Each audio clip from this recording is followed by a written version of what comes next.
Hello dear student, welcome. Now we are discussing responsibility accounting. इसमें कैसा है ना बच्चा, पैराग्राफ में सम आता है, तो अपने को बेस्ट डिसीजन लेना थी कौन सा इन्वेस्टमेंट अच्छा है। तो अभी इधर दिया है इन्वेस्टमेंट आउटलेट, तो इसको एसेट बोलते हैं अपन। ओके, ये एसेट है। फिर एक्सपेक्टेड रिटर्न मतलब ये तुम्हारा इनकम हो गया। ओके, रिटर्न मतलब इनकम होता है। ये करंट रिटर्न ऑन इन्वेस्टमेंट मतलब कितना रिटर्न मिल रहा है। ओके, इसको आरओआई भी बोलते हैं। और फिर इधर कंपनी का कॉस्ट दिया है 12%, वो minimum rate of require return. Okay, तभी अपने को बताना है कि दोनों में बेस्ट कौन सा है। तो पहले हम लोग क्या करेंगे, आर ओ आई निकालेंगे। ओके, आर ओ आई मतलब रिटर्न ऑन इन्वेस्टमेंट। तो रिटर्न ऑन इन्वेस्टमेंट तो दिया अपने को 16% और 8%, तो निकालने की ज़रूरत नहीं है। इसका फॉर्मूला क्या है बच्चा, वही इनकम डिवाइड बाय इन्वेस्टमेंट, तो ये करने की ज़रूरत नहीं। तो डायरेक्ट ये भी अपन क्या निकालेंगे, रेसिडुअल इनकम निकालेंगे। ओके, तो रेसिडुअल इनकम का फॉर्मूला क्या है, ये मैं पहले इधर एक्स का सॉल्व कर रहा हूँ। तो first I will write the formula. तो सबसे पहले इधर क्या लिखेंगे, इनकम लिखेंगे। Okay, operating income. फर्स्ट क्या लिखेंगे, ऑपरेटिंग इनकम, समझाता हूँ। माइनस क्या करेंगे, माइनस।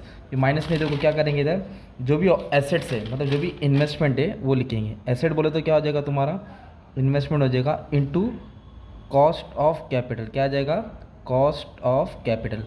मल्टी पेन नहीं चल रहा है, आ जाओ। तो अभी पहले हम लोग एक्स का सॉल्व कर रहे हैं। We are solving about the x.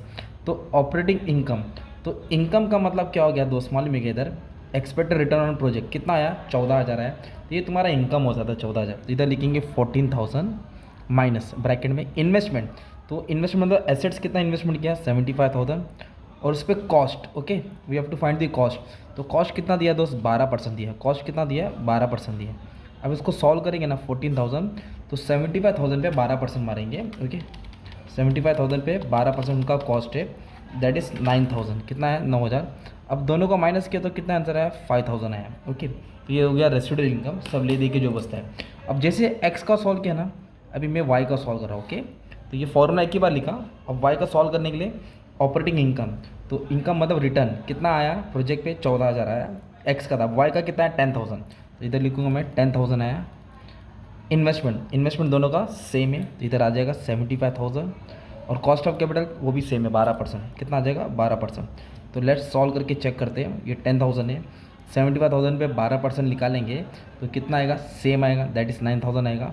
अब इसको जब माइनस करेंगे तो 1,000 आंसर आएगा। कितना आएगा, 1,000। तो रेसिडुअल इनकम एक्स का कितना आया, 5,000 आया। वाई का कितना है, 1,000। तो रेसिडुअल इनकम एक्स और वाई में एक्स का ज़्यादा है, तो ऑब्वियसली जिसका रेसिडुअल इनकम अच्छा रहेगा उसका इन्वेस्टमेंट बेस्ट रहेगा। तो हम लोग क्या इन्वेस्टमेंट सिलेक्ट करेंगे, डिवीजन एक्स। ओके, और डिवीजन एक्स इसके लिए सिलेक्ट कर रहे हैं क्योंकि इसका क्या दिया है मालूम है, रेसिडुअल इनकम ज़्यादा आ रहा है। तो बोथ दी प्रोजेक्ट प्रॉफिटेबल है, मतलब दोनों का रिटर्न अच्छा आ रहा है, प्रॉफिटेबल है। Therefore both should be considered too for investment, दोनों सिलेक्ट करें। और in case of company has to choose between the two, the investment in decision dash to be possible. तो अपन को किस पे लेना है, अगर रिटर्न ऑन इन्वेस्टमेंट के हिसाब से देखेंगे तो वाई अच्छा है।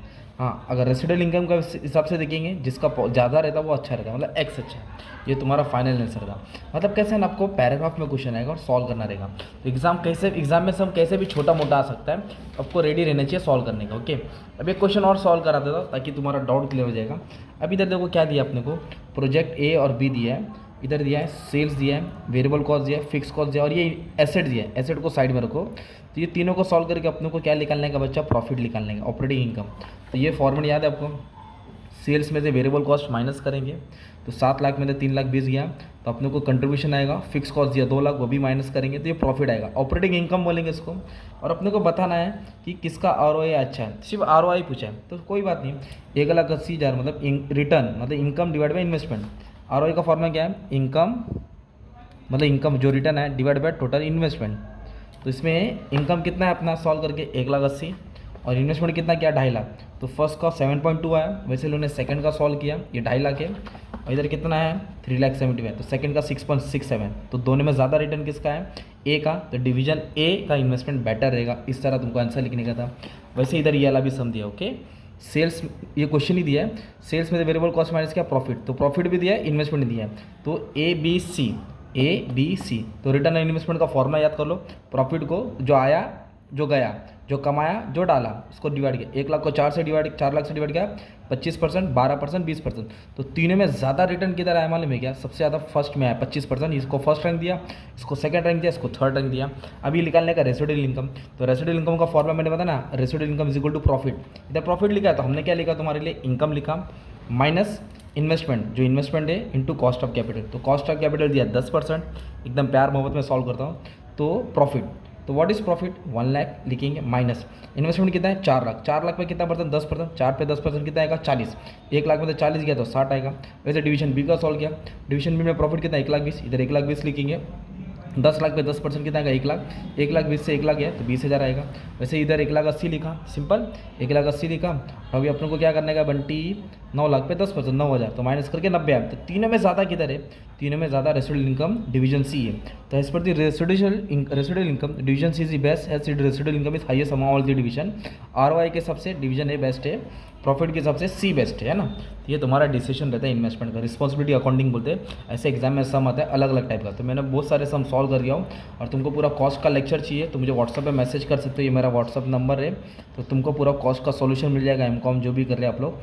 पर सब्जेक्ट बच्चा 200 रुपीज़ गुरु दक्षिण है, सब सॉल्यूशन तुमको मिल जाएगा। बाकी का एग्जाम का लाइव लेक्चर ले लूँगा, ओके। अच्छे से पढ़ लेना, thank you very much and all the best for exam, love you all.